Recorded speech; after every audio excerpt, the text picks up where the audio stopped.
This is the Storyworks Roundtable, where we have conversations about craft.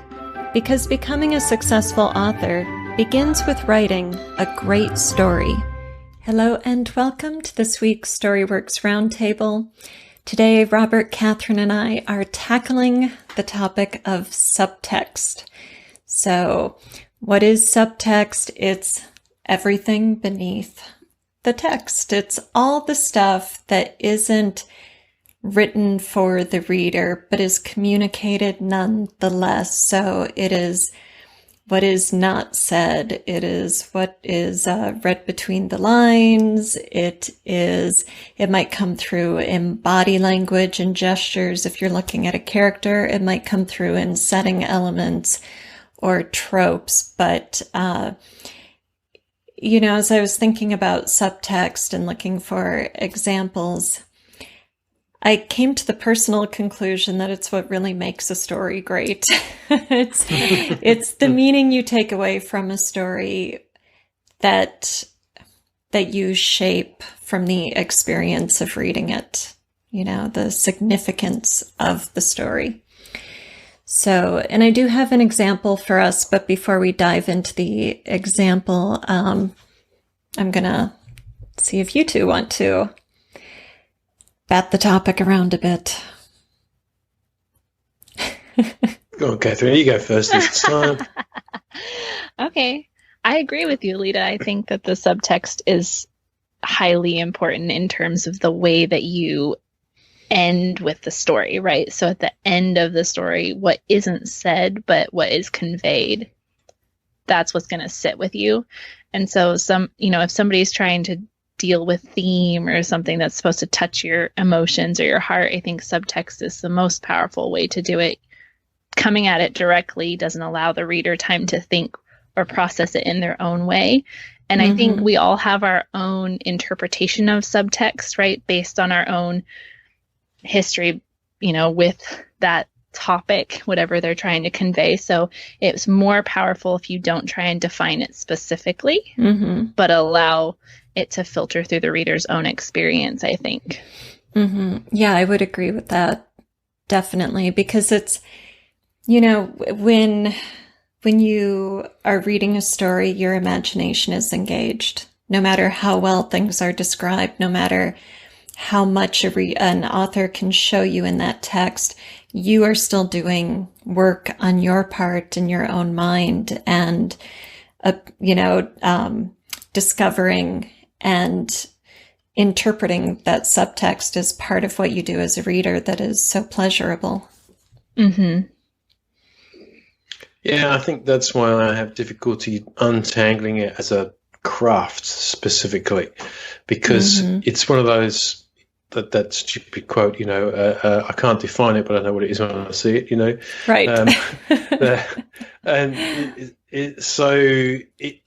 The way you're both talking about it is, it's the more that there is to a story, or it's it adds to the feelings that you gain from it. For me, it's something perhaps that adds richness and color, not for the sake of richness and color. So perhaps we might distinguish a skilled author as somebody who can weave subtext through anything, through setting, character, movement, action. Whereas the unskilled author might think, I need subtext here, I better put a gloomy house in, and so, it's easy to confuse, say, with atmosphere or ambiance, and it's not that, it's something else.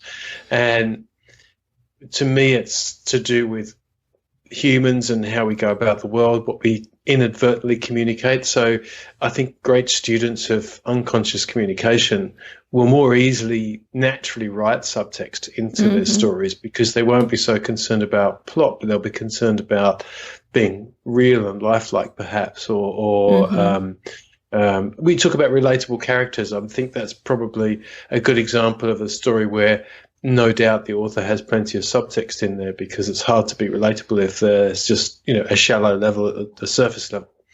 Right. And so, if you're doing counseling, for example, then when someone says something, that that's really not the presenting issue. That's all it is an external description of all they're able to express. Mm-hmm. And so to get what's behind that, you have to carefully question and listen and understand and catch emotional nuances and emphasis and de-emphasis and what's not being said, and make educated guesses to question behind that. And I think that's our job as authors, is you make those guesses behind the plot. Mm-hmm. And I don't think that comes easily. So you can't. No. I'm going to go back in revision and put all my subtext in. Yeah, I think, subtext, being what is beneath the surface in the story, is deeply connected and rooted in our subconscious mind. So while you might be writing consciously of your theme and your symbolism and your mood or your atmosphere and crafting your dialogue so that everything isn't spoken, but you've got those pauses between characters' exchanges and such, that doesn't mean you're consciously crafting your subtext. Your subtext comes through as a result of all of that. And so, how to write subtext is, I think it comes down to analyzing what you read, to reading like a writer, and noting when it's happening, how it's affecting you as a reader, and then looking at your own text and saying, did I get there? Did I create an effect without spelling it all out, without browbeating the reader, without being on the nose or obvious about it? Yeah, I do like separating the idea of what your characters want consciously and what, as a character, how you've rounded them out, what they actually need as part of the story, because that helps you with your story arc anyway. So, we all know we've got goals and conflicts, but underneath it all, what is it that they're going to need to give them the transformation that they have on this particular story's journey, or that they don't get, depending on the type of story that it is. Mm-hmm. And I think that helps, because you're trying to write something around stuff that the character themselves doesn't know about themselves, but you do, because you're the director, so that can help, I think, bring it more to the conscious experience as a writer. Right. It's difficult to pick up, I think, even as a reader. As Kathryn said, sometimes you only know when you put the thing down that it's left something indelible that wasn't really to do with how the story ended necessarily. Mm-hmm. Right. And I think when we're talking about subtext, we're really talking about the effect the story has on the reader. It's that two-way street of what the words convey and what the reader does with the imagination, with the emotional intelligence the reader brings to the story, with the reader's filter or lens on that story, which is where the mining of the text to bring forth that meaning and that richness occurs. Mm-hmm. I kind of wonder if this is something that maybe in first draft we over-explain, and then as we revise and we can kind of take out some of those things where we're trying to tell the reader that the subtext can kind of come more into play, rather than like you said, trying to craft the subtext necessarily. It's more like when you start taking the things away that you don't need, that the subtext can kind of rise to the surface to fill those holes. Right, definitely. In subtext, you never want to explain it.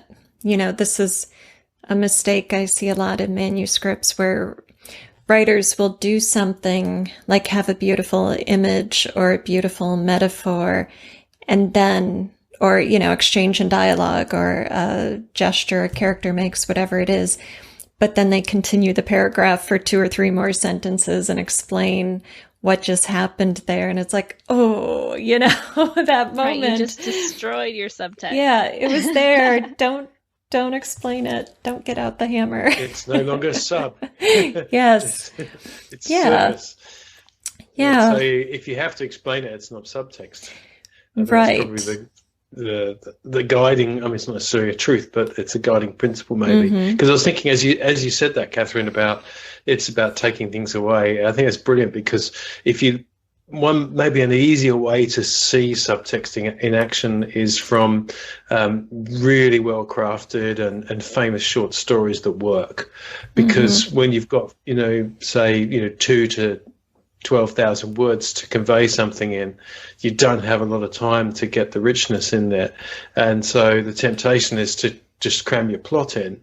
Yet some of the best short stories might only have 1 or 2 scenes, and it's all about the subtext. So they're worth studying. If subtext is something that you don't understand how it works, some of the great short stories where every word is a consideration, right? And not necessarily because the author was poring over everything, right, now I've got to get my subtext right, but because the fact that they were constrained by the word count, they've had to be masterful about making every sentence do double, triple duty. And so that feeling component has to come in there somewhere, or their own subconscious desires and motivations.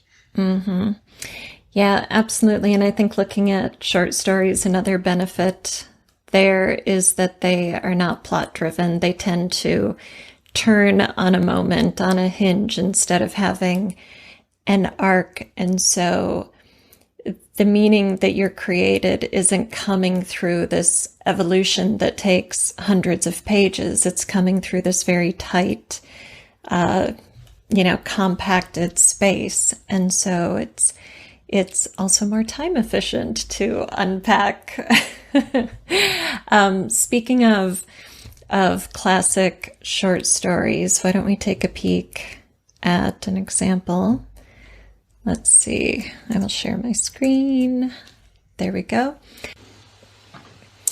So I'll just summarize the story. This is the story Cathedral by Raymond Carver.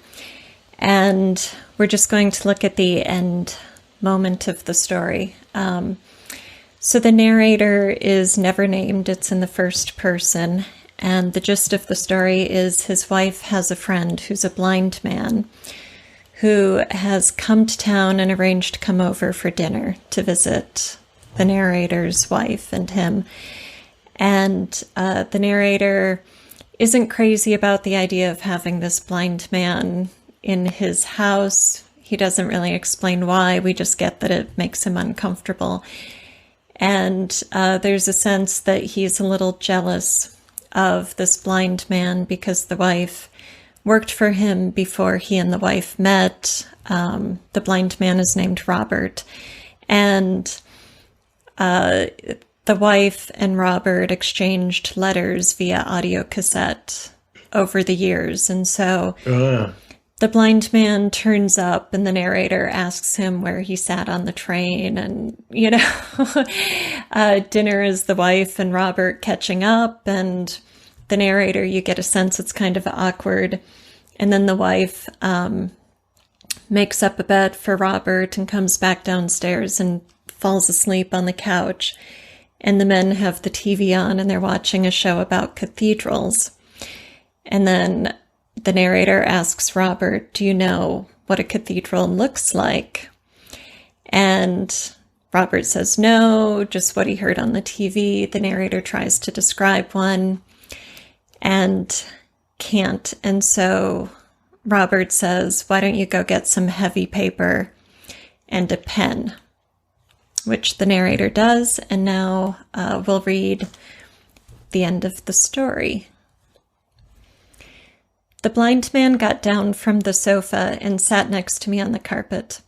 He ran his fingers over the paper. He went up and down the sides of the paper, the edges, even the edges. He fingered the corners. All right, he said. All right, let's do her. He found my hand, the hand with the pen. He closed his hand over my hand. Go ahead, bub. Draw, he said. Draw. You'll see. I'll follow along with you. It'll be okay. Just begin now like I'm telling you. You'll see. Draw, the blind man said. So I began. First, I drew a box that looked like a house. It could have been the house I lived in. Then I put a roof on it. At either end of the roof, I drew spires. Crazy. Swell, he said. Terrific. You're doing fine, he said. Never thought anything like this could happen in your lifetime, did you, bub? Well, it's a strange life. We all know that. Go on now. Keep it up. I put in windows with arches. I drew flying buttresses. I hung great doors. I couldn't stop. The TV station went off the air. I put down the pen and closed and opened my fingers. The blind man felt around over the paper. He moved the tips of his fingers over the paper, all over what I had drawn, and he nodded. Doing fine, the blind man said.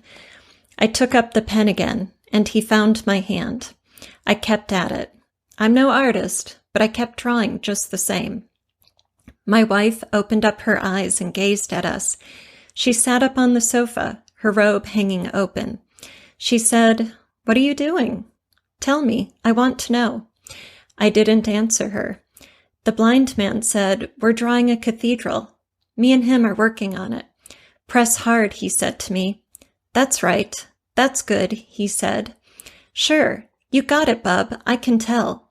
You didn't think you could, but you can, can't you? You're cooking with gas now. You know what I'm saying? We're going to really have us something here in a minute. How's the old arm?" he said. "Put some people in there now. What's a cathedral without people?" My wife said, "What's going on? Robert, what are you doing? What's going on?" "It's all right," he said to her. "Close your eyes now," the blind man said to me. I did it. I closed them just like he said. "Are they closed?" he said. "Don't fudge." "They're closed," I said. "Keep them that way," he said. He said, "Don't stop now. Draw." So we kept on with it. His fingers rode my fingers as my hand went over the paper. It was like nothing else in my life up to now. Then he said, "I think that's it. I think you got it," he said. "Take a look. What do you think?" But I had my eyes closed. I thought I'd keep them that way for a little longer. I thought it was something I ought to do.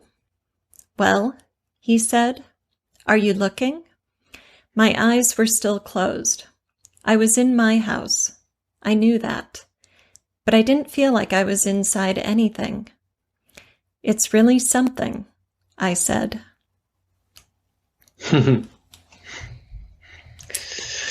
And now we know why Raymond Carver's a master writer. Well, since you said that, Robert, why? What about that? You react first. Well, for a start, it's entertaining because it's fairly sparse. You get a real sense of the character, obviously, even just from this ending. So that's clever in and of itself. Means that you could drop in anywhere into the story and probably still get a sense of that, the two different characters, how different the narrator is to the blind man. And then all of a sudden you've got this person who is normally having to be directed by others, directing the narrator, and the narrator feeling awkward at first. And then the subtext of that being the narrator losing control and having to surrender to somebody who he might have jealousy with or about or for, and having to trust that they're actually doing the right thing, and slowly over the period of it discovering that they are doing the right thing, and in so doing discovering something about themselves. So that would be my first reaction anyway. Yeah, that's great. It's a great reaction. Lots of stuff, lots of subtext being unpacked, and that's even just from reading the ending. You kind of have to take my word for it with the synopsis of the beginning. But Kathryn, what about you? I just love the very end where he talks about, "I had my eyes closed. I thought I'd keep them that way for a little longer.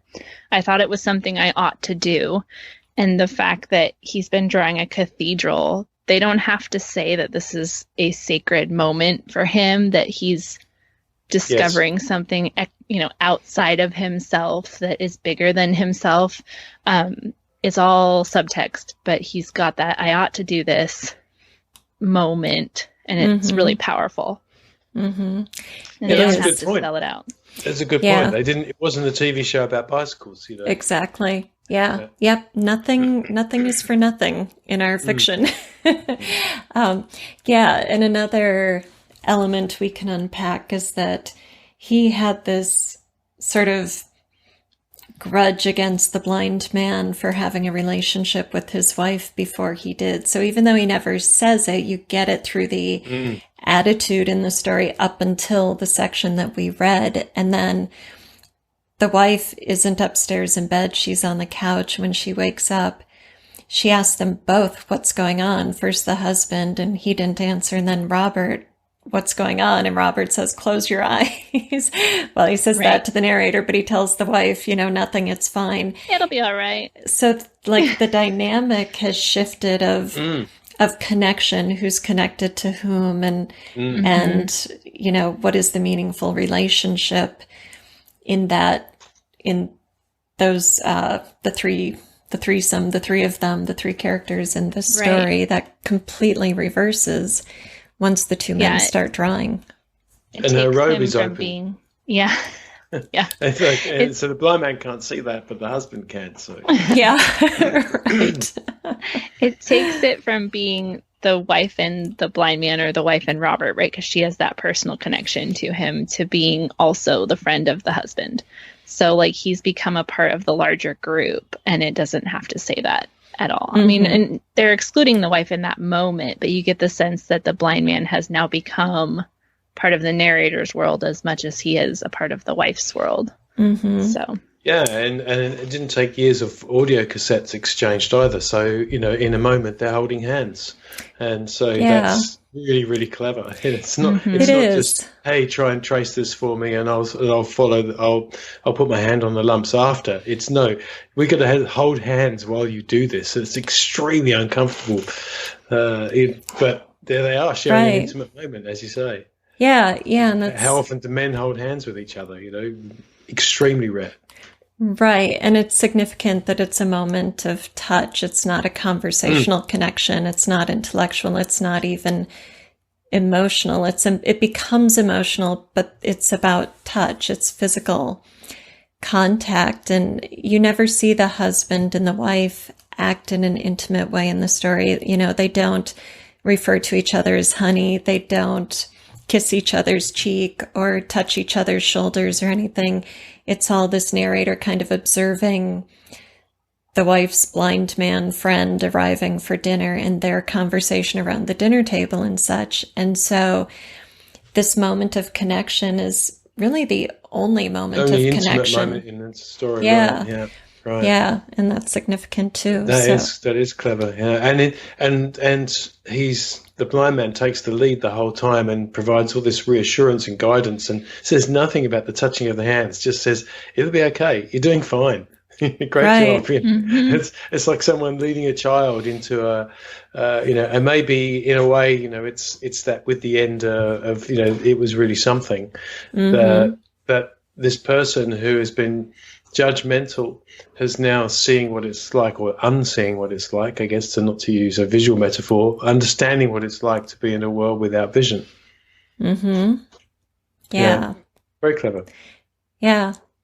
And was there an emotional effect on you as a reader hearing that ending that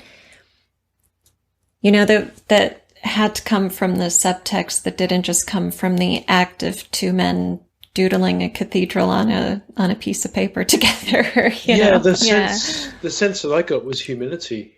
And so again, I suppose that's the choice of cathedral and then being forced into somebody else's world or worldview. A lot of vulnerability. Without the writer having to say, I felt really humble in that moment, Right. Yeah. I like the narrator says that he can't even draw well. It's a little higher up, but and it's like, so it's that moment of vulnerability, and then like kind of the catharsis that comes out of that, where you feel like that vulnerability was satisfied at the end. And so it was a good moment of vulnerability. So it's, very happily resolved. The inciting incident for this drawing, would you say that was the narrator asking the blind man if he knew what a cathedral looked like? Mm-hmm. Yep. Which is a really interesting question coming from a flawed worldview anyway. I mean, how would a blind man know what anything looks like? And so what he's had to do is teach him what it feels like. Mm-hmm. Yeah. Yeah, unless somebody lost their sight, you know, later in life and had a memory of that. But and it's ironic. It's so inconsiderate before that question comes up that he's got the TV on and they're watching a show about cathedrals. It's such a visual experience watching that kind of a documentary, and he's got it on really because he has nothing to say to the blind man. Right. You know. And I suppose also it's very self-centered of the narrator through the story, and this is the moment of epiphany. So it's all about him and his jealousy of their relationship, and maybe the resentment of the blind man coming to dinner, and so he's kind of in control of that emotion, and all of a sudden everything's reversed, and he has to show his vulnerability and has to accept whatever this other person is offering, so as not to appear rude. It's there's definitely good subtext to study in that last part. Isn't there? Mm-hmm. Yeah. So other thoughts about subtext or questions we want to bat around?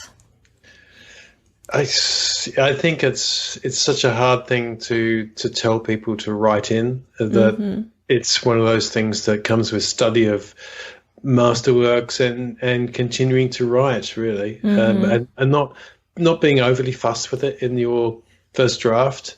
I think, as we've spoken about in shows before, if you're driven by a theme or an understanding of a character's desires, then you're probably going to already be weaving a lot of it through anyway. So, yeah. Right. Yeah. not really good advice. Close your eyes and just say it's really something. Right. I think this is something where a feedback loop really helps, right? If you have other people reading your work and you can ask them the questions, you know, what are you getting out of this character? What are you getting out of this moment? Then you can find out what your subtext is doing that maybe you didn't understand. Because it's hard to analyze your own necessarily, but once you start getting some feedback, then you can dig deeper into why your readers are getting certain feelings. So I think find people to read your work and give you feedback on your subtext. Definitely. Yeah, that's great advice. And I like what Robert said too about don't get too fussy about it, because so much of this specific element of craft is subconscious, and it is like peeling layers of an onion. So if all a reader takes away from this is two guys doodling a cathedral in front of a TV, one of whom is blind, they're still enjoying the story. They're still getting the surface meaning from the story, which is not nothing, right? But the beauty of subtext is that for the readers who are willing to play the game, they're going to do what we did and start unearthing and identifying the symbols and, you know, being moved by the unspoken or the unwritten pieces of that story. And to a large extent, they're going to do so based on their own experiences. So you can't control all of it. No. Right. Exactly. Thank you for listening to the StoryWorks Roundtable. Find all our shows, show notes, and videos at storyworkspodcast.com.